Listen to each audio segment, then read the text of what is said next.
Hello guys, স্নান করে উঠলাম, চুল ভেজা। একটু কালকে বাইরে বেরিয়েছি, তাতেই মাথাটা ভার হয়ে গেছিল।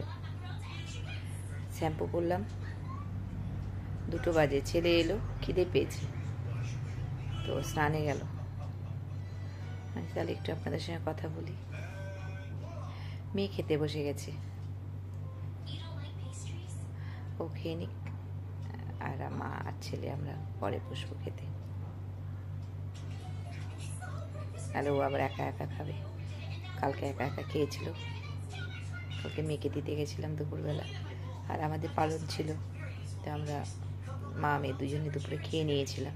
আর ওকে যেহেতু মাছ ভেজে দিয়েছিলাম, তো ওই জন্য আমরা খাওয়া দাওয়ার পরে ওকে মাছটা ভেজে ওকে খাওয়ারটা দিয়ে বেড়ে রেখে চলে গেছিলাম, স্নানে ঢুকেছিল।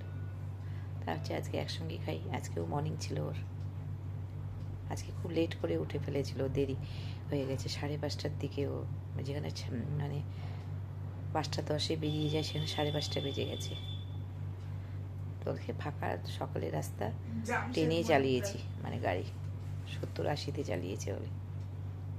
কি আর বলবো, এত আসতে যা, দুটো একটু লেট হোক তাও ভালো, গাল খা দুটা বকা দেখ তাও ভালো, কিন্তু ওরকম করিস না বাবা, জীবনের থেকে বেশি কিচ্ছু নেই, তাই না? মানুষের অঘটন হতে সময় লাগে, তাড়াহুড়া করে গিয়ে রাস্তাঘাট। এই যে ও চলে গেল, যাওয়ার পরে আমার এই ভয়, আমি বারবার করে বলে দেওয়ার পরেও তো শোনে না, আর ভয়ে আছি, ভয়ে আছি। মা এসি বন্ধ করে দে। ওর খাওয়া হয়ে গেল মেয়ের।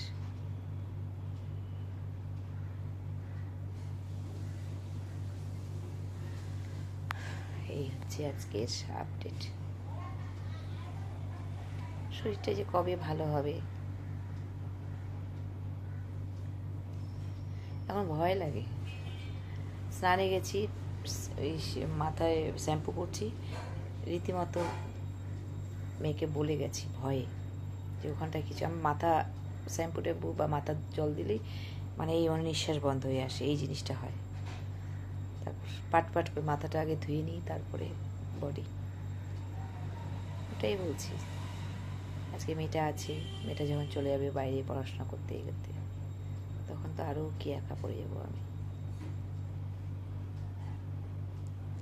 ঠিকই আছে, যার কেউ নেই তার ভগবান আছে, কথাই আছে।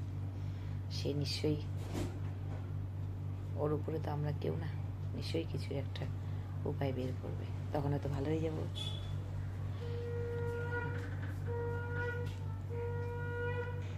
আগেকার দিনগুলোই ভালো ছিল।